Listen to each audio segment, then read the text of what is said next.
Assalamualaikum warahmatullahi wabarakatuh. Hamdan wa syukran lillah, salatan wa salaman ala rasulillah, amma ba'd.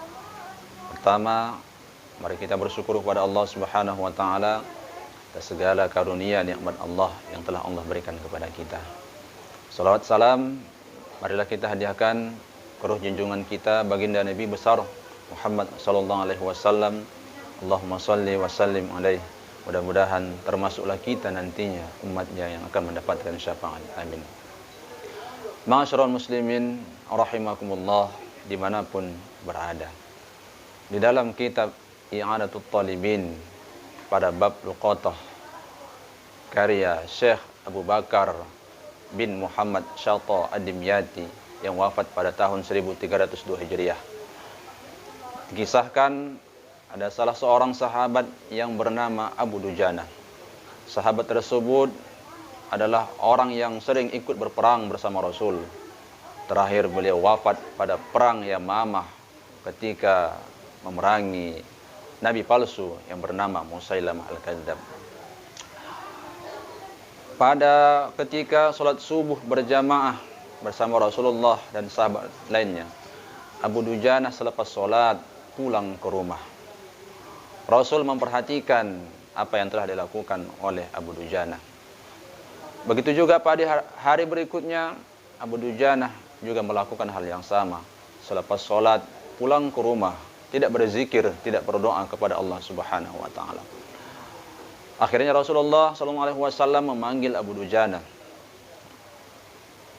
Wahai Abu Dujana, kenapa setelah selesai sholat subuh engkau tidak berzikir, engkau tidak berdoa kepada Allah Subhanahu wa taala? Apakah tidak ada doa dan pinta yang kau pintakan kepada Allah Subhanahu wa taala?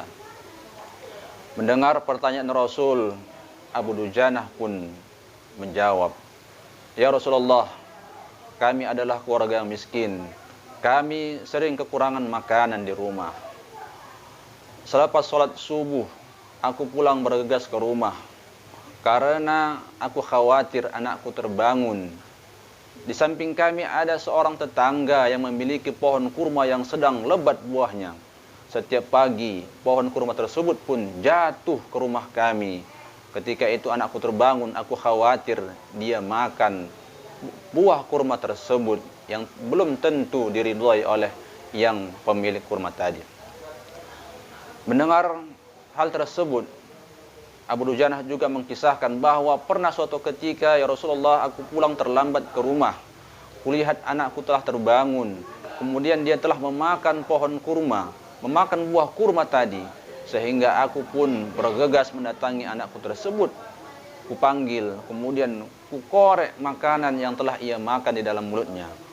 Buah kurma tadi hampir ia telan, langsung dimuntahkan oleh anak tersebut. Sehingga keluarlah apa yang ada di dalam isi mulutnya." Mendengar tersebut, Rasul pun bertanya, "Siapa pemilik kurma tersebut?" "Ya Rasulullah, pemilik kurma tersebut adalah seorang lelaki tetangga kami." Rasul pun mengajak Abu Bakar untuk bertemu pemilik pohon kurma tersebut. Mereka pun pergi menemui pemilik kurma tersebut. Saat mereka bertemu, Rasulullah SAW lantas menawarkan kepada lelaki pemilik pohon kurma tersebut, "Wahai lelaki, kutawarkan kepadamu, berikanlah pohon kurma ini dan buahnya kepada Abu Dujana. Kelak nanti Allah akan memberikan ganjaran yang besar kepadamu di akhirat." Lelaki ini dikisahkan adalah seorang munafik.